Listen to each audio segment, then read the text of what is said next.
I'll get out of your way so you can talk to Knolly, one of the best people in the world. Yes, Now, sir. What's up, Knolly, how you doing, Rod? man? What's up, Bryon? Good to see you. Not much, man. Thanks for being on, man. We really appreciate it. So, if you don't know Knolly, first of all, what rock have you been hiding under? Secondly, Knolly and I have known each other for a long time, and how I know Knolly is as a listing agent. Knolly, 10 years, 10 listings a month. You've taken, straight. So can you share a little bit about your background? Like, how did you get into real estate, and how did you get to be such a great listing agent? So, and thank you for that, Bryon. Yeah, we've known each other for a long time, and I got into real estate after a failed career in the music business. Now, that business was doing very well, but when the music industry shifted, I didn't know how to shift with it. It went digital, and I went from making $150,000 a month in my 20s to being broke and in foreclosure. And so when I was in my 30s, I looked at real estate as sort of the answer where I could make the kind of money that I was used to making. And so I did a lot of research on how do I break into the real estate game. And I did. So I got my license in 2003, and I started with listings from day one, from the beginning. Yeah. Absolutely. Yeah. By my 4th year in the business, and that's more or less when you and I met, I became the #1 real estate agent in Austin, Texas. I did 96 transactions as a solo agent. And that's when Gary Keller's office called me that Gary wanted to meet with me. And so I think you and I met right after Gary recruited me to Keller Williams. And I was in my 5th year in the business at that time. And so it has been 15 years since, because I've been in the game for 20 years. But I knew from the beginning, Bryon, that listings were the way to go, even though I don't have the aptitude of a listing agent, okay, on paper. But I knew that that's where I needed to focus. And so that's what I went after. Well, my friend, you can tear up that piece of paper. I don't know what it says, but it lied to you. So when we talk about listings, you'd shared that you kind of think of it the 3 major buckets. Can you share that, and let's dive into some of those? Yeah, most people, Bryon, what they want to know is, how do I get more listing leads? Like I know I should be doing more listings. And by the way, before we get into that, let me just say that there was a research project done. It was concluded and put out in 2003. It was the biggest research project ever done in real estate, of all the different brokerages, the top real estate agents in America. And what they found in that research project was that you can work 3 listings in the same amount of time as 1 buyer. So from an economy of time standpoint, I knew you could do 30 buyers or 10 listings and make the same amount of money, time wise. So that's the first thing is mindset. Obviously, getting into the right mindset that you can and should be doing listings no matter what you think, building up that confidence. And then the question comes, well, how in the world do I even get listing leads? And there's 3 buckets where all the listing leads that you ever need are going to come from, and it doesn't have to cost you money. You could do I did over 100 deals a year for 10 years in a row without paying for leads. Never paid for leads. Now, when you want to start doing bigger numbers, then you might have to start getting into, we've got agents that are doing 200, 300, 400 deals a year. But just the agent that's like, hey, I just want to feed my family really good. You don't have to buy leads. And those 3 buckets are your sphere of influence, bucket number 1, your geographic farm, bucket number 2, and your niche, as we say in Texas. In other states, they say niche, your specialty. Yeah. So let's dive in there. So when you and I were talking, I was actually surprised at how you work your sphere of influence. In fact, you said to me, it doesn't sound like much. And what I said to you, well, is more than most realtors do for their sphere of influence. You want to share your 18 touches that you do? Yeah. And, it's interesting because there's always a debate about how many times should I touch people, all that. What I found in my business, and I've done everything from the 33 touch on to different type of systems, 18 touches is good enough. I mean, that's touching them every 3 weeks. So what I do is I do 12 electronic newsletters. They go through email, and then I do 2 phone calls to my top 200 only. Okay. 2 phone calls, and then 4 postcards. And those are sent every quarter as the seasons change. And that's pretty much my That's it. It's 18 touches. And if you do that, people will not forget that you're in the business and that you're still looking for business. That's the key.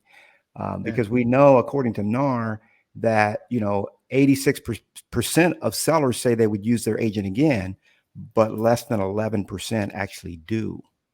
And it's only because we're not staying in touch. That is our fault completely. And so speaking of not staying in touch, you had a great script. It was an apology script for those of us who maybe haven't knocked the dust off of our sphere of influence database in a hot minute. Can you share that script? Yeah, so easy. And, I like the easy button, Bryan. I like things to be KISS, keep it simple, sweetheart. Super simple is what I say. And so all I do is, like, if you haven't reached out to your SOI in a while, then it's time for the apology call. And the apology call is very simple. It's like, hey, Bryan, it's Knolly here. Hey, man, first, before anything, I just want to apologize because I can't tell you how many times I've wanted to pick up the phone and call you and something got in the way. I got busy, but I just saw on Facebook today that you guys got a new kitten in the house and that, your daughter just went off to college. And I thought, this is the day I'm going to call Bryan. So I apologize for not calling you in the past. That's it. It takes about 20 seconds to do the apology. And you know what? Well, I don't want to put the words in your mouth, Bryan, but they always say, Knolly, it's no problem. How have you been? Boom, I'm forgiven. And now I have a fresh, clean slate. By the way, what I like to do, Bryan, to set this up is I like to let them know that that I'm going to be, I'll say something like, hey, Bryan, just so we don't fall out of touch in the future, I want to get, would it offend you if I just reach out to you, maybe every 6 months? Would that offend you? And they're going to be like, no, I'd love to hear from you. Yeah. All right. So now you just got their permission. Okay. And you also got their expectation. So now they're expecting to hear from you every 6 months. So it's not weird when you go on that routine.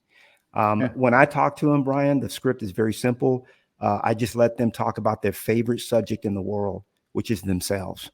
So I'm like, hey, Bryan, tell me all about what you've been up to. And then Bryan's going to start telling me this and that and that.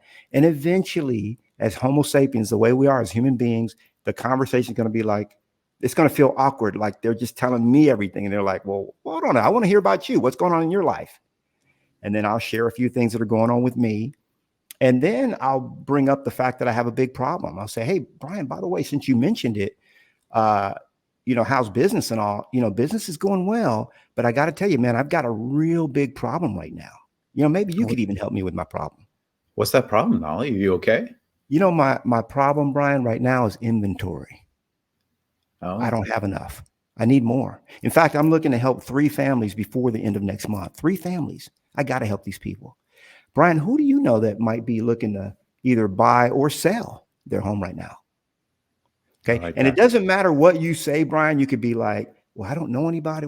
But now you're in the mode of, well, man, I got to help Knolly. That's my boy.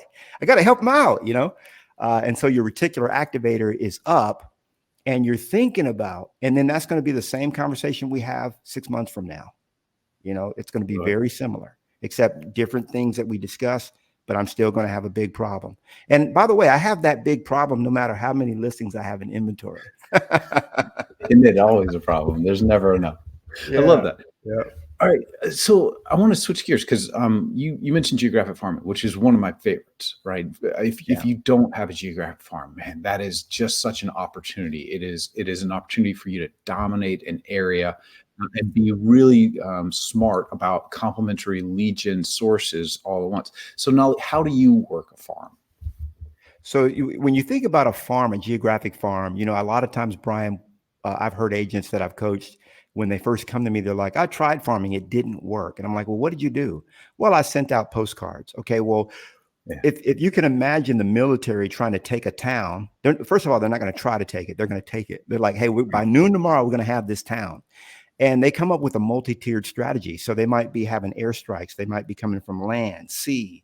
We're going to come from every angle we can in order to basically overwhelm the enemy, if you will. Now, when you think about farming, what I like to say is it should be about 1,000 houses. Okay, so and that should have about a 7% turn.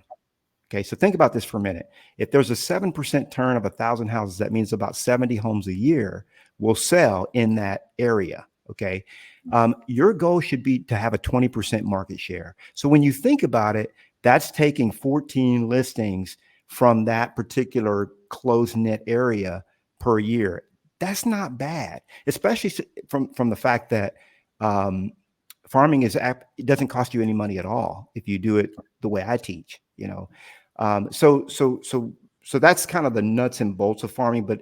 But I like to do not just the postcards, which I like to do those every other month. I'll send a postcard through Every Door Direct Mail. It's 20 cents a house. That's $200 for 1,000 homes. I go to Got Print to do all my printing. They're like $15 for 1,000 postcards, and they'll mail them for me. So all told, I'm out about $250 for that mailing. And then I get 4 trades and I sell advertising space on the back of my postcard. So it might be, go ahead, Bryon. No, I love that you're sharing this, because you shared this with me the other day. You're on the front, but you put some of your trusted vendor partners. They don't get the whole back now. They get half of the back. Okay. But you think about it, a painter, maybe a roofer, maybe it could be a landscaper and a handyman. Okay. So with my painter, for example, I'm like, man, how would you like to go to 1,000 houses in that neighborhood? You know which neighborhood I'm talking about. Yeah, that one. How would you like to get some of the paint jobs in that neighborhood? And they're like, well, how could I? Well, you can piggyback with me. I'm already present in that neighborhood. And it's just $75. $75. Now, I know how much you charge for a paint job. I know you're going to make some good money on that. So you just get 4 trades to partner with you, and you spend $0 on your. I've never paid for a postcard campaign. Now, the other thing that you want to think about is you just want to think about, I'm running for mayor of this area, not a huge area, just a 1,000 home area. You're the mayor of that area. So anything you can do within that particular area. I'll give you an example. One of the things that I used to do outside my farm is they would have little, not big billboards, but little billboards that were in like right outside the community when people would pull in, and those were pretty cheap. I mean, $300 a month, for that. You want to be on the PTA, you want to serve if you can get involved in HOAs, get involved in community things.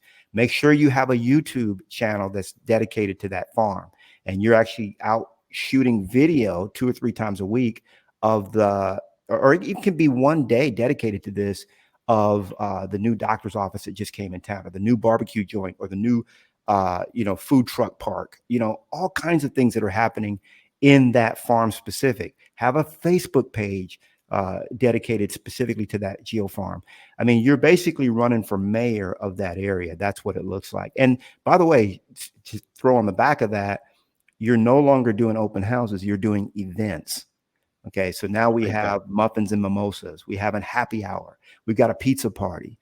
We've got, we have a wine tasting that's happening and we just happen to be hosting the wine tasting in that house. Okay, that makes it really fun.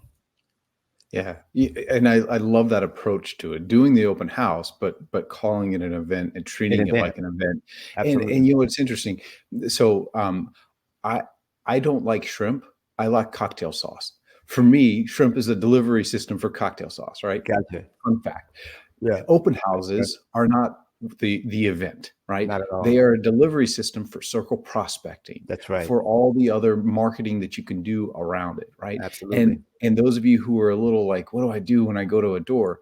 If you're inviting somebody for muffins and mimosas, or wine and cheese, or whatever it is that you're doing as part of your open house event, man, that's an easy conversation. Come on over, check out your neighbor's property, come join us. And oh, by the way, right? Yeah. Great opportunity to get in there. And I love that approach to it. And of course, because you said that, we've got to go around to all the neighbors and let them know that 1 hour before the event starts, they're going to have a private tour. And it's like, hey, I know you've always wanted to see that house. Guess what? You get to have a private tour, and we're going to have Chinese food, and we're going to have wine tasting. And how do we get the Chinese food? I go to a Chinese restaurant that's maybe a half a mile away, and I say, hey, I'm doing a big event in this neighborhood. I need a pan of your best stir fry. I'm not going to pay you for it, but I'm going to give a sample to everyone that comes, to the neighbors that come. And by the way, while you're at it, I want some buy one, get one free coupons, just 10 of them. And then I tell the neighbors, I say, hey, by the way, the first 10 people that get there, I'm going to go ahead and take care of your dinner. I'm going to get you a free dinner at such and such, Chinese restaurant. So you don't have to pay for any of this stuff. The wine is provided by the title company or a mortgage lender. I mean, all this stuff can be paid for by other people, and you do it absolutely free, but you're the rock star. Then when 15 or 20 neighbors come over and it's just them talking amongst themselves, they're like, well, how can I get an event at my house? No problem. Just hire me. Here's my information. How you do it. Yeah, that's how you do it. All right, Knolly, thank you so much. Hey, by the way, Knolly's program, 10 listings a month, seller lead gen bootcamp with EXP Elevate Coaching. We're going to schedule the next round soon.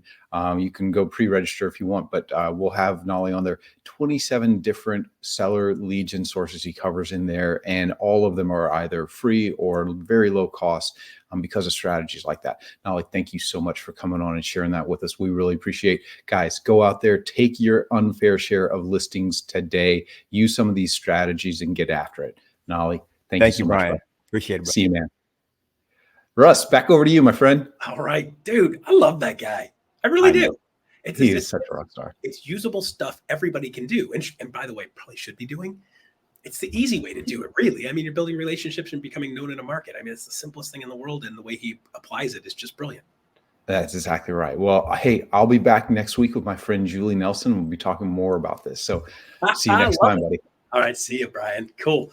All right. There you go. Bryon Ellington, Knolly Williams. Amazing stuff as always. If you guys don't get involved with Knolly stuff, just grab it, run it. By the way, the guy wrote a book also. Pretty cool book. So grab a copy of his book. Interesting dude. Great story. All right. So